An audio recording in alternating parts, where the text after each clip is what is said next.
আজকে ভাবলাম একটু মেট্রোতে ঘুরে আসি, তাই সবাই মিলে মেট্রোতে যাওয়ার জন্য রেডি হয়েছি। তো মেট্রো স্টেশন যাইতেছি, এখন লিফটে আছি। তো আমার বন্ধুরা বললাম তুই ভিডিও কর, আমি একটু হাঁটি। তো হ্যাঁ, ভিডিও করতেছে, আমি হাঁটতেছি।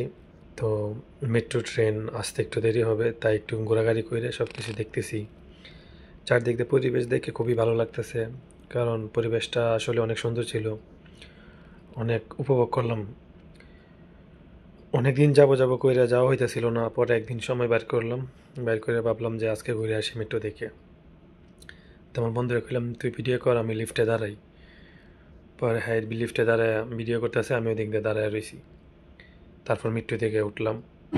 তো মেট্রোতে বসলাম, দেখলাম অনেক মানুষ বসে আছে। একটু ভিডিও করলাম সবাই রে। তো মেট্রোর বাইরের দৃশ্যগুলো দেখা যাইতেছে, খুবই সুন্দর। এখন আমরা যাইতেছি আবদুল্লাহ সিটিতে। আর এমনিতে আবদুল্লাহ সিটিতে যারা গেছেন তারা হয়তো জানেন যে ওই এরিয়াটা অনেক সুন্দর, দেখতেও খুব ভালো লাগে। সব দিক দিয়ে বিবেচনা করলাম, খুবই ভালো।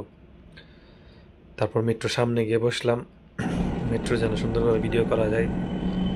সামনে বসে আমি একদম সুন্দরভাবে ভিডিও করলাম যে মেট্রো অনেক স্পিডে চলতেছে। তারপর ভাবলাম একটু বসে জিরাই এলো, ভিডিও তো অনেক করলাম। তারপর আমার বন্ধুরা বললাম আমি বসি, তুই সামনে দাঁড়ায় আমার ভিডিও কর। হ্যাঁ, তারপর দাঁড়ায় দাঁড়ায় ভিডিও করতেছে, আমি বসে রয়েছি, ভালোই লাগতেছে। বসে বসে ভাবতেছিলাম যে আজকে সারাদিন এখানে বসে থাকবো, দেখি কত দূর যাইতে পারি। তারপর হঠাৎ করে আবার বললাম না একটু সামনে গিয়ে বসি মেট্রোর, বলে আবার সামনে বসলাম। বন্ধুরা বললাম যে তুই ভালো করে ভিডিও কর, যাতে করে আমার সুন্দরভাবে দেওয়া যাবে, একটু সামনে বসে রয়েছি। তো আজকে এই পর্যন্ত, ভিডিওতে দেখা হবে, বাই।